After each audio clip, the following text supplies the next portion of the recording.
Pues en este caso, supongo que las reacciones pues no pasaron más allá quizás de un insulto, ¿no? De una Ujú, palabra fuerte, pero el fanatismo puede llegar a convertirse en algo totalmente irracional y a tener pues ujú, consecuencias nefastas, no solamente a nivel social, sino individual. De ujú, estas consecuencias vamos a hablar más adelante. ¿Qué significa para la persona ser fanático y qué significa para la sociedad tener un grupo de personas fanáticas hacia determinado tema? No tiene que ser exclusivamente lo político. Y ujú, justamente una persona que ha analizado muchísimo este tema del fanatismo asociado con una serie pues, de actos terroristas es el periodista Fran López Ballestero. Tuvimos la oportunidad de poder contactarlo. Él nos envió un material, unas declaraciones y quisiéramos compartirlas en este momento con todos ustedes. Vamos a ver qué nos dijo.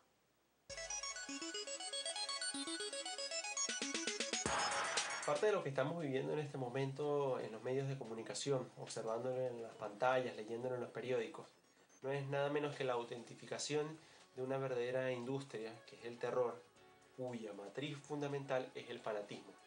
Esto es una batalla entre personas, entre fanáticos que creen que el fin justifica los medios y que lo importante es imponer su visión y su verdad.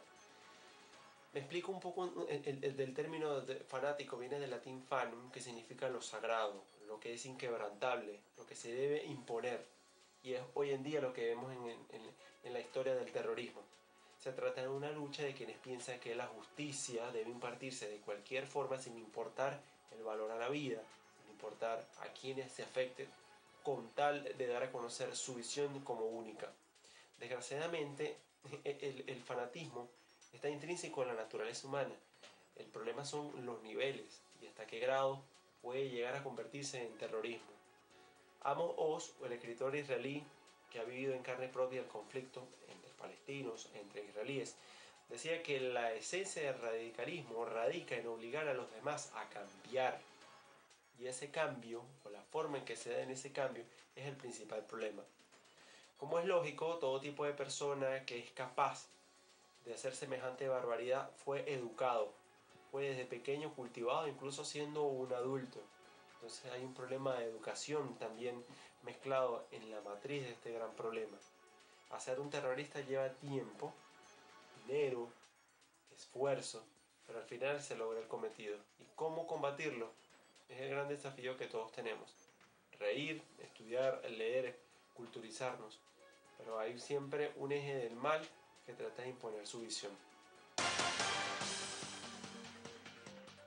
Quizás me quedo con estas últimas palabras. Hay siempre un eje del mal que trata de imponer su visión. ¿Cómo luchar contra eso? ujú.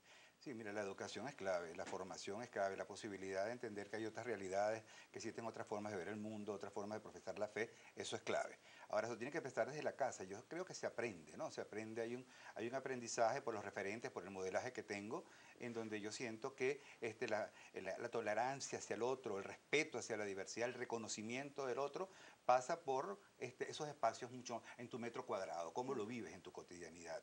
Porque es que pasa que, sobre todo, lo más complicado es cuando el fanático siente que su propuesta está en riesgo, está en peligro, porque la ansiedad, la angustia, la desesperación comienza a formar parte. Siento que voy a perder aquello en lo que he invertido tiempo, energía, inclusive he hecho renuncias afectivas en aras de poder luchar por aquello, y entonces echar para atrás es muy complicado. Entonces, como no estoy dispuesto a echar para atrás, hay que seguir, no importa hacia dónde, pero el ideal va por encima de todo. El ideal no puede ser modificado, no puede ser cambiado, no se puede cambiar una letra, lo veíamos nosotros cuando hablaban pues del plan de gobierno, porque hay que ser leal a alguien que representó en ese momento algo importante para mí, sin que tenga ni siquiera muy claro qué, sino fue un referente que le dio sentido a mi vida, aunque ese sentido tampoco tenga claro hacia dónde me lleva como persona y también como sociedad. Se pudiera decir que el fanatismo se da por niveles, pero en todo caso quizás se puede tomar como que es tan fanático de repente el niño de 5 años que se sienta a ver la comiquita y de repente quiere todo el cuarto de la comiquita, o la persona, el adolescente que pues idolatra pues, a un artista, o los muchachos sobre todo con esto del deporte, de los equipos de fútbol, que de repente esto genera incluso trifulcas en los Ujú, estadios con bueno, ujú. saldos lamentables en algunas ocasiones, a la persona que quizás va en un avión en un acto terrorista y decide pues inmolarse. morir por la causa? Claro. Bien, bueno, ahí yo creo que efectivamente hay niveles de responsabilidad, ¿no? Como tú decías, un niño, un joven, un adolescente, nada más dentro de un marco de repente de una actividad de masa. Todo es fanatismo, pero en niveles diferentes. Y responsabilidades diferentes. Okay. Esto, incluso yo creo que en este momento, cuando tú preguntabas, bueno, ¿y qué hay que hacer? Bueno, con los fanáticos es difícil que hacer algo con ellos, ¿no? Creo que era el filósofo norteamericano George Santayana, que decía que un fanático es aquel que redobla los esfuerzos cuando ha perdido de vista los objetivos.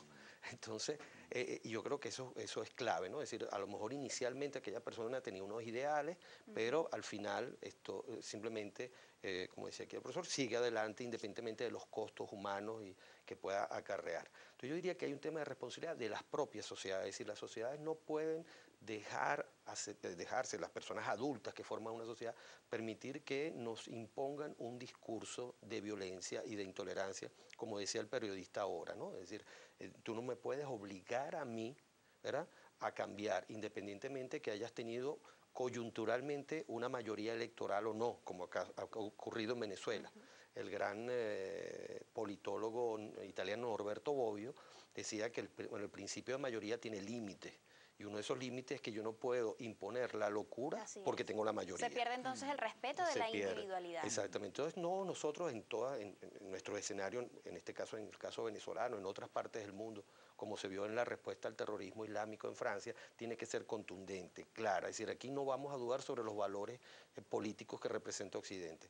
Y por otro lado está el poder. Quien detenta el poder tiene la máxima, todos tenemos responsabilidad, pero el que tiene más poder tiene más responsabilidad. Entonces, en este caso, desde el poder, en el caso venezolano, hay que mandar señales ya urgentes de que, mira, entiendo que hay un país que no es el mío, que tiene otros intereses y me tengo que sentar con él a entenderme. Si desde el poder se dan señales claras de diálogo, eso tendría un efecto de distensión y de aflojar nudos que yo creo que es imprescindible en este momento en Venezuela. El fanático extremo sufre tanto como la sociedad en la cual éste se desenvuelve. De esto vamos a hablar enseguida. Ya.